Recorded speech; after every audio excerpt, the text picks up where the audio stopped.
Good afternoon, everybody, and thanks for being with us. This is a special event in collaboration with the New York State Public High School Athletic Association, the Governor's Traffic Safety Committee, and Students Against Destructive Decisions, and special thanks to the Buffalo Bills.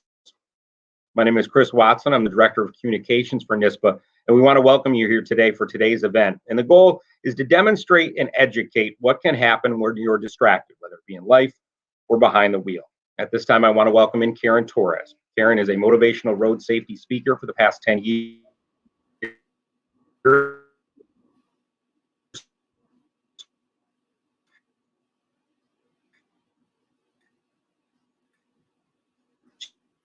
She has worked tirelessly to educate schools,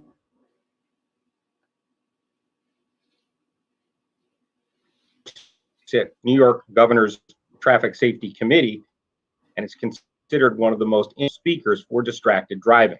Please welcome Karen Torres. Hello, Karen. Thank you so much, Chris. Thank you so much to the New York Governor's Traffic Safety Committee, to New York SAD, the New York High School Athletic Association, of course, the Buffalo Bills, for having me speak today on a subject that I hold very, very close to my heart, which is distracted driving. Lauren, if you could please put up that first slide for me. I'd like to share a story about this cement truck. The driver of the cement truck was out in Long Island, New York. He was on Sunrise Highway around the Hamptons area. He had just finished his delivery and he was heading back to his employer. He got onto Sunrise Highway, and as he was driving, he came upon a work zone that was being led by the New York State Department of Transportation. There was a crew of guys out there filling in potholes, so they had the right lane closed off, and they had arrow boards directing everyone to merge to the left. Well, as he was driving, he was not only was he speeding, okay, he was doing 60 in a 45. He was just drinking a bottle of water, and the bottle of water had slipped from his hands. So he reached down to pick it up. But when he reached down to pick it up, not only did it take his eyes off the road, but he pulled the steering wheel down with him. And by the time he looked back up, he had crossed over that closed lane and he had slammed into the work zone. And that's where he hit and killed a worker. And that worker was my father, Patrick Mapleson. And I go around and I share my dad's story because I would never want anyone to have to stand up and become an advocate because of someone they lost. My dad's crash was St. Patrick's Day of 2006. It's been 15 years, and I'll tell you, it feels like 15 seconds ago. The pain of losing my father in such a horrific way, that pain, it never goes away. His birthday was just the day before. He had just turned 66. He was getting ready to retire in 7 months, and that was all taken away from him because of a distracted driver. You know, I remember the day before, on his birthday, I called him up to wish him a happy birthday, and we were making plans for him to come over to celebrate that Sunday with me, my brother, my sister, and his 6 grandkids. And I said, "Dad, what can I make you for dinner?" And he said, "Oh, you make me those chicken enchiladas." I said, "You got it, Dad." He said, "I'll see you Sunday, sweetheart." And the next morning I got up, I went food shopping, I even bought his birthday cake. And when I came home, my phone was ringing. I'll never forget it. It was 11:01 a.m. It's the phone call that has completely changed my life. It was the dispatcher from the DOT telling me I needed to get to the hospital, that my dad was just hit on the highway. And you can't imagine unless you ever experience it. I mean, I just started screaming at this poor man. I'm like, "Well, what do you mean? Is he hurt? Is he dead? Is he in a coma? What happened?" And the man just said, "Karen, I don't know. You have to get to the hospital."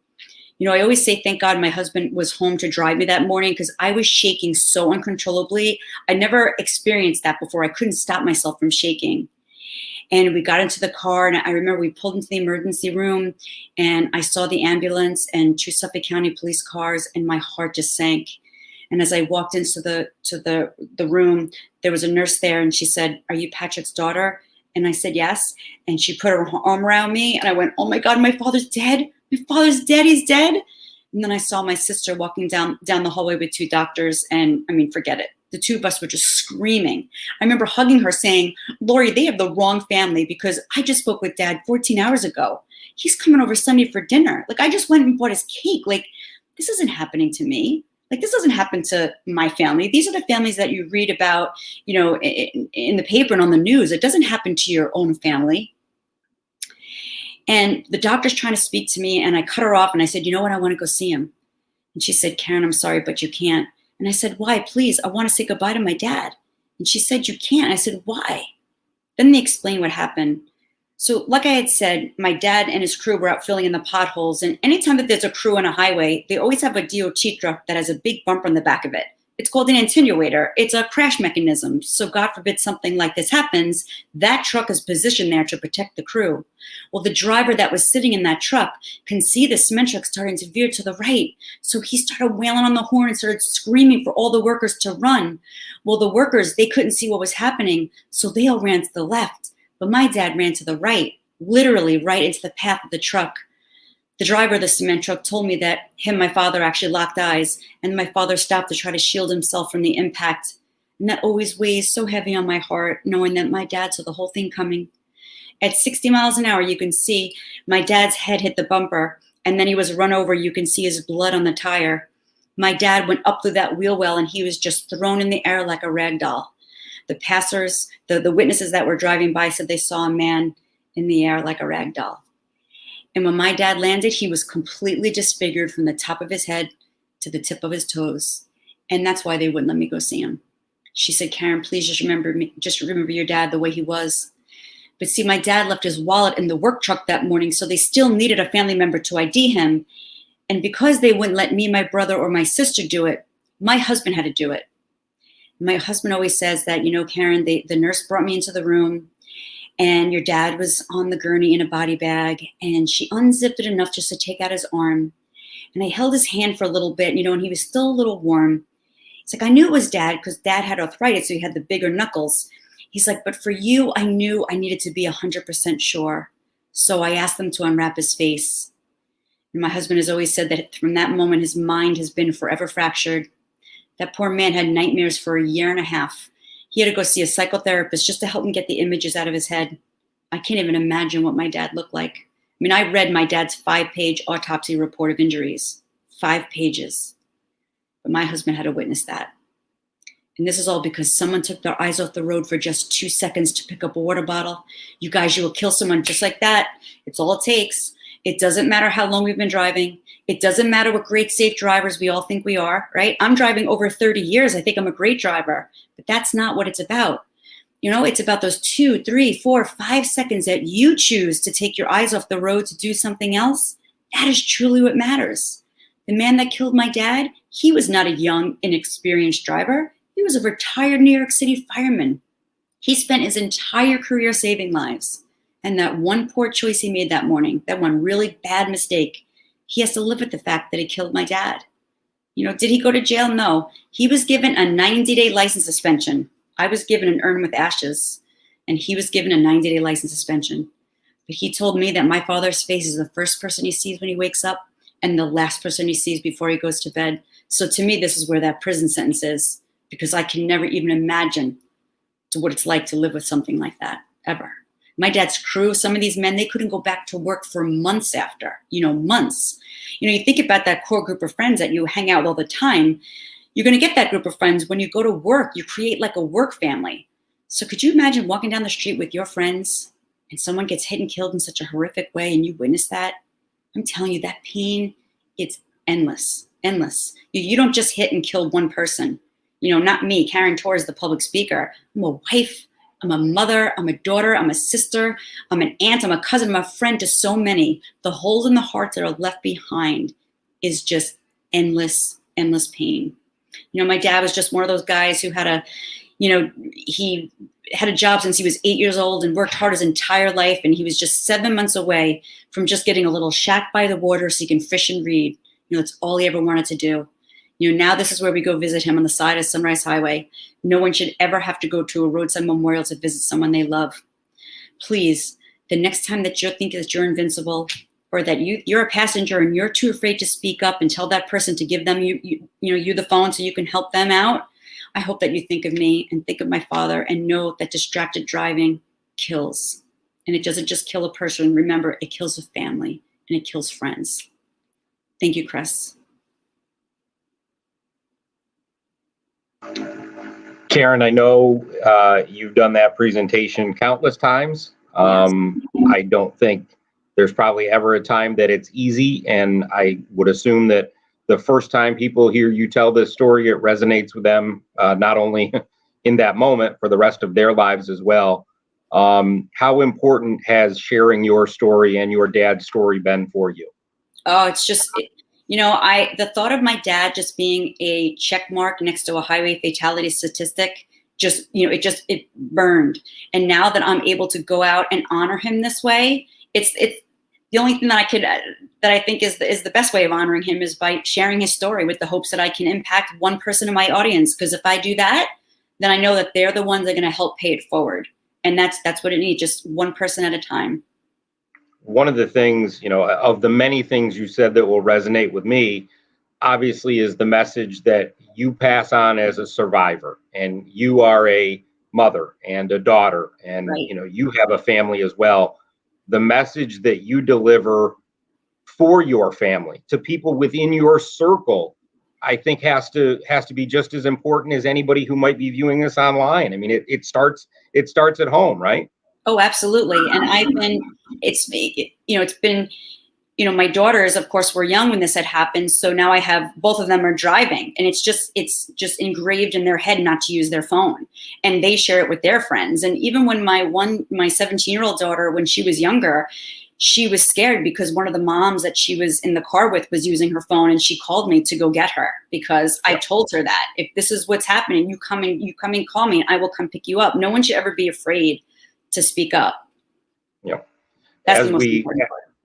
And I think that, and that's just it. There are so many important parts to your story and to the message that we're trying to pass along today. And we thank you for joining us as the partnership between the GTSC and SAD and NISPA goes on today. And obviously, at the start of the presentation, we had some technical issues on our end with some audio and some video. We apologize for that. And along those lines, we are also working out some technical issues with Harrison Phillips of the Buffalo Bills. So we hope that he is able to join us sooner than later. But while I've got Karen available with us, when you look at the message that you've been able to share over quite a few number of years, I have to think there's a personal impact with the people who may have reached out to you independently and said, Karen, I can't thank you enough because, and the becauses probably go on forever. Oh, I love those.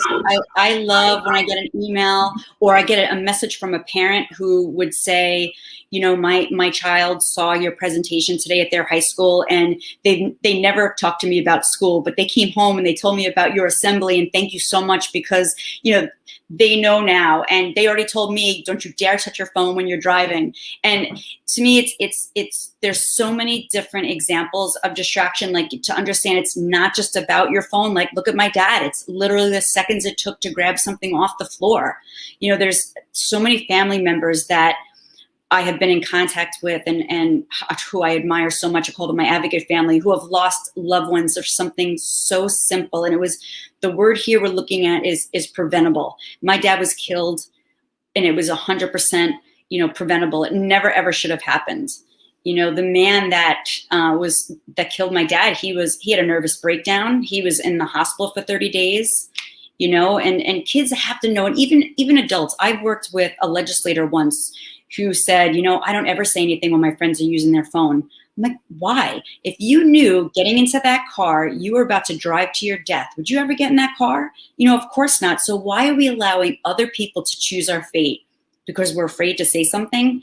Honestly, if you're really that afraid, tell them that you're getting car sick and you feel like you're going to throw up. No one wants vomit in their car, right? No one wants vomit in their car, right? So, just call your parent then and just have them bring you home. Offer to text for them. My niece would get in the car and take her friend's phone and throw it in the glove box. You always got to pull over, really. How far do we drive that it can't wait, right? To home, to school, to work, to your friend's house, to the store. It truly isn't that far that it can't wait. 100%. And Alon is going to join us shortly, we hope, as he continues to log in. So Karen Torres is kind enough to spend some more time with us. Karen, I think the message obviously for this group and the target audience is students, and for the association here at NISPA, we work with student athletes, but that doesn't, that's a large encompassing group of students and, teenage drivers. And that's the group we're talking to today. And that's a group that, you think back to when we were younger and when we were first starting out driving, it's the things you don't know, right? I mean, it's the things you Absolutely. don't know behind the wheel. These decisions are incredibly important.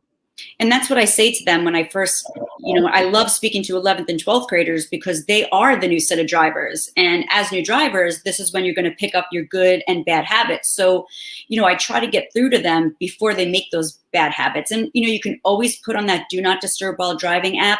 Everyone has it. It's on their phone. Just go in your settings and turn it on. Once you start driving, it'll shut your notifications off. And then when you get home or wherever you got to be, then you answer it. And it sounds so simple, but it's like, then why is it still happening when it shouldn't? Just put that phone away. Well, Karen, I can't thank you enough for the time, not only today, but the time you've given and the message that you deliver. We appreciate you being with us. I know you're going to stay on, but Yes. thank you for everything you've done and everything you You're continue welcome. to do. Thank you. All right. You're welcome. At this time, I do want to welcome in Harrison Phillips of the Buffalo Bills.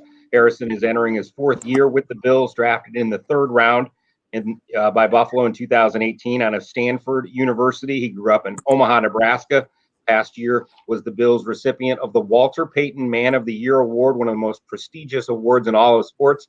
Welcome, Harrison. Good to see you. Yeah, appreciate you. You can hear me well, Chris? I do. You sound okay. We can hear you good, but obviously it's a little muffled, but we're glad to have you with us. So thanks for taking some time. Obviously having you on with us to talk about this topic is important, but I'm sure a lot of people want to know about your football life and what this year was like. So tell me about the ride it was in Buffalo and making it all the way to the AFC Championship game. Yeah, absolutely. And hey, Chris, you got a case on. Would you like me to try to take the case off and hear if the audio is better? That would be great. If you wouldn't mind, that might help us with the audio issue as Harrison gets set up. Just a little bit of a side audio. We want to be able to hear him as well as we can, and we know his time is limited. So let's see how that sounds. Harrison, is this any you with better, us? sir? That's it. Okay, That's yeah, absolutely perfect. You're the man. That case gave me some troubles before, but yeah, this year was crazy for a number of reasons. 2020 is a year that we're all going to remember for the rest of our lives, and luckily there was a great light at the end of the tunnel, and that was winning the AFC East for the first time in 25 years. Since before I was born, I just turned 25 a couple months ago. And so it was great to still be able to do what we do for the great state of New York, and specifically Western New York. But everyone's had to go through a lot of things this year, a ton of adversity, and unfortunately a lot of death and sickness and things like that. And so now that we're on the brink of getting back out, people getting vaccinated, people at least getting back to some type of normalcy, I think that this is an extremely important conversation to be talking about, as people are going to be out in their communities more, driving more, going to graduation parties more, things like that. And so very happy to hop on. Great. Glad to have you with us. And I know I had technical difficulties on my end, so you weren't able to hear Karen's presentation probably in its fullest. But when you think about the message maybe that we're trying to deliver about, important decision making, and, you're not that far removed from your student athlete days, whether it be in college or in high school, the importance of making the right decisions, and obviously, specifically for us, minimizing distractions. Is that something that kind of resonates with you a little bit? Yeah, and I got to be vulnerable with you guys and to the listeners too. I am a major. This is a major issue for me. The time. I'm very great at time management, but sometimes when you're in a vehicle at a red light, like that urge to go check the phone and see what's going on. I mean, constantly. You can imagine what my schedule might look like with different endorsement things, with team related things. In my business, my phone could ring and I just found out I got cut or traded. I mean, that's how crazy Right. my business is. And so, but the bottom line of it is I love my job so much, right? Playing for the Buffalo Bills in the great state and area of Western New York. But I love my family and my friends so much that, I would never risk that for a text message. And so I'm getting better with the phone stuff. Still, just overall that whole category of distracted driving. I'm not a drinker. Fortunately, I grew up kind of fast. I got my craziness out when I was in high school, which I do not suggest to anybody. But all through college, I never had a sip of alcohol. Here in the NFL, still, I don't drink to get drunk. I might have a glass of wine with dinner or something like that. But it's never been a major concern for me about that type of drunk driving and impaired driving. I don't smoke any marijuana or anything like that. So impaired driving is not something that's always on my my concern, but it is that distracted driving thing. And that could be an argument with my girlfriend in the seat next to me. That could be, I'm in a rush, so I'm shaking a protein shake while I'm eating a burrito in this hand. And you don't think about that sometimes, but it is, it's awful. And you hear the stories and you see, I did get to hear a little bit of Karen's story as I popped on late. But I mean, it's tragic, but you feel so removed. And I remember in high school and college, you just have this feeling of invincibility. For some reason, it can't happen to me. Like and I don't, it's not a male or female thing or anything, but just as an athlete, you've always been, just had a little leg up on the rest of the people. Your reaction times are a little bit faster, this and that. And, I would say that I'm a hell of a driver. I think I'm a great driver. But I bet if somebody followed me around for 45 minutes, they'd find 15 traffic violations. You know what I mean? And so, you have to really humble yourself and just try to really give yourself perspective.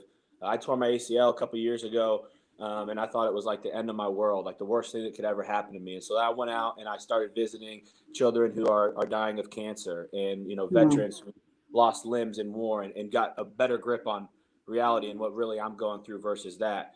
And in the same sense, you need to get a better grip on reality of like, it is a real thing that, people die in car crashes and car accidents every day on a very regular basis, especially disproportionately targeted in that youth range of, 16 to probably 25 years old. So yeah, I mean, bottom line, a text, a protein shake, talking to you, whatever it is, that none of those things are worth risking a life. And there's the message for our young student athletes or students, that are with us today. Here's Harrison Phillips, a professional athlete who struggles with the same things maybe you're struggling with, and he recognizes he needs to be better behind the wheel. You can be in that same boat, and that's an important thing to take away from what Harrison's talking about. So obviously we talked about, many people know your story and know who you are, but one side note to Harrison, he's a super smart fella because he's got a super great party trick. Do you have your Rubik's Cube available? Can we set you up for your Rubik's Cube stunt? Yeah, I got one sitting right here, actually. All right, so here's the deal with Harrison. He is a speed racer, if you will, with a Rubik's Cube. So his personal best of solving one is about 2 minutes and 30 seconds. So what we're going to do today to focus on destructive decisions and being distracted. Harrison, go ahead and mess it up for us if you don't mind. Start from scratch with no rhyme or reason. I'm going to pepper Harrison with questions. No. Hey. Karen may chime in as well. Yeah, I mean, let's be honest, Harrison. How many times have you done this? I know this is new to us, but I know this is how it goes. Our goal is to show Erickson can't be as good if we're bothering him. No. Are you with me? All right. So I didn't know the whole gist of what was going on, but the Bills let me know a little bit. So I gave y'all a little buffer. So my personal best is about 1:35, but I wanted to give y'all okay, fine then. Because I thought you guys were going to possibly be talking to me. I'm like, I got to give myself some extra time because you guys are going to, because I had this what? Camp my first year. And when they asked me questions, I messed up and had to start from the beginning again. So, well, you know what? Your point, all right? I don't got to do this. That's a distraction, isn't it? Distracted driving, destructive decisions. Here's the deal. You're now on the clock. You're now on the clock for 1:30. I'll even give you 1:45. Okay. So starting from scratch, you're ready to go. Here we go. The clock starts and I start with questions. You start, Harrison. Funniest guy in the Buffalo Bills locker room right now is? Isaiah McKenzie.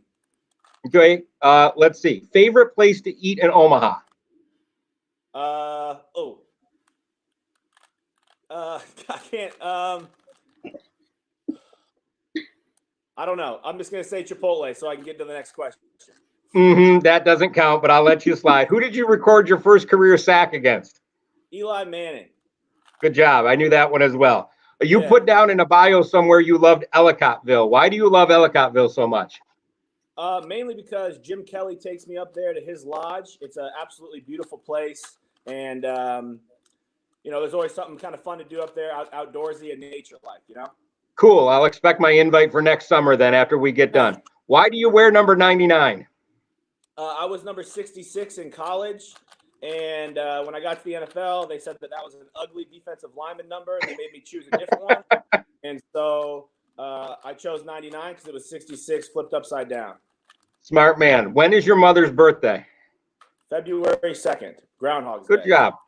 How many interviews have you done in your life where they've asked you to solve a Rubik's Cube while doing something like this? 2. You're number 2. That's it? Oh my God, I thought I'd be in the dozens. I thought we stole your thunder. Did you write a book, or are you currently writing a book? I wrote a book. I wrote a book about my foundation, The Playmakers, and we work with kids with developmental differences and special needs.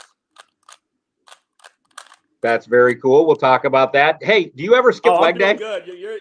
I'm doing good right now. Yeah, but do you ever skip leg day? That's the question.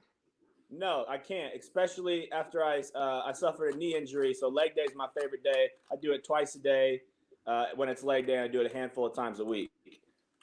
Favorite memory in the NFL so far? I would say my favorite memory in the NFL would be winning the AFC East and arriving at home to you guys, all in the stands, and solving this Rubik's Cube in this time.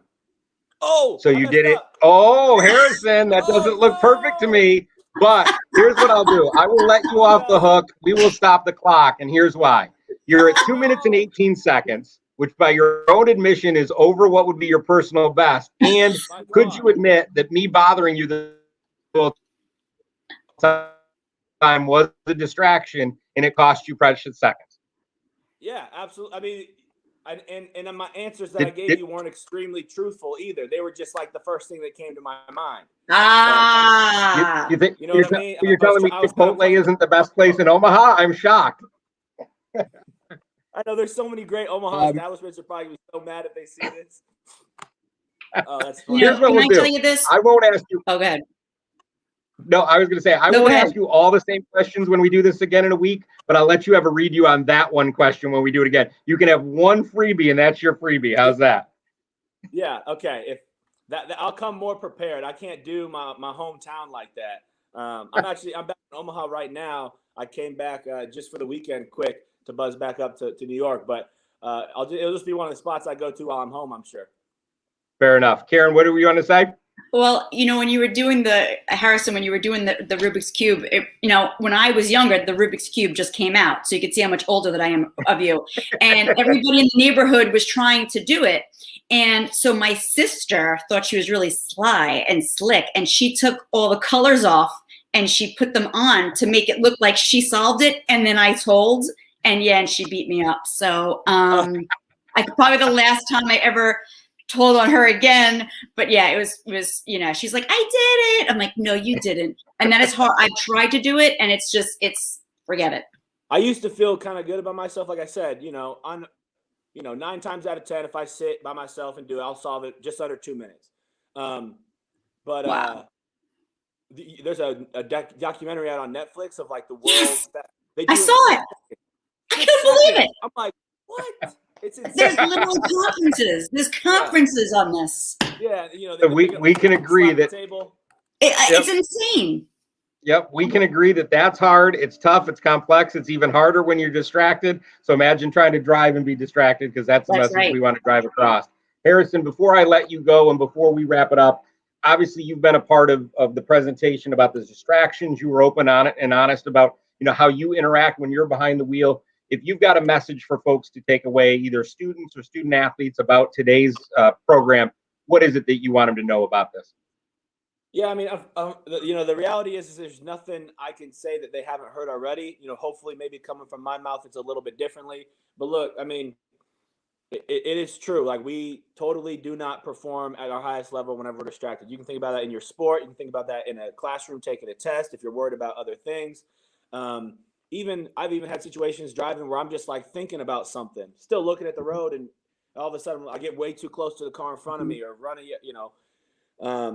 So, it's just, a vehicle is so dangerous. I mean, it's like a murder weapon. I mean, you put yourself and others at danger every time you decide to get in that car. And so I think, just the most important thing is, like, as you're quickly running in your car, turn the car on, buckling up, putting the radio on, like, part of your check-in should just be a quick reality of, like, do I really know what I'm about to bite off right now? I'm a young driver with a very little experience. And even if I am a good driver, I'm going to be around a high school with a bunch of other inexperienced drivers who are distracted. And so, just really take that with a badge of honor and realize the responsibility that you have.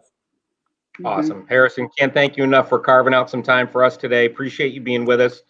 From one Bills fan to a Bills player. Appreciate you guys, everything you did last season, and looking forward to this year as well. Thanks for being with us. No problem. Thank you, guys. Thank you. So we're going to do this event again on May 14th at 1:45 p.m. It will be live on the Facebook and YouTube pages, the same ones that this event was. The biggest thing, we ask you to share today's event with anybody you may know, friends, family, classmates, anybody you think it could help. Please visit trafficsafety.ny.gov for more resources about today's topic. We want you to like, share, subscribe to all the social media outlets that were involved in today's presentation. My thanks to Harrison Phillips, to Karen Torres, for the Governor's Traffic Safety Committee, for SAD, and the Buffalo Bills. We thank you for being with us. I'm Chris Watson from the High School Athletic Association, and we will see you next Friday on the 14th. Have a great day.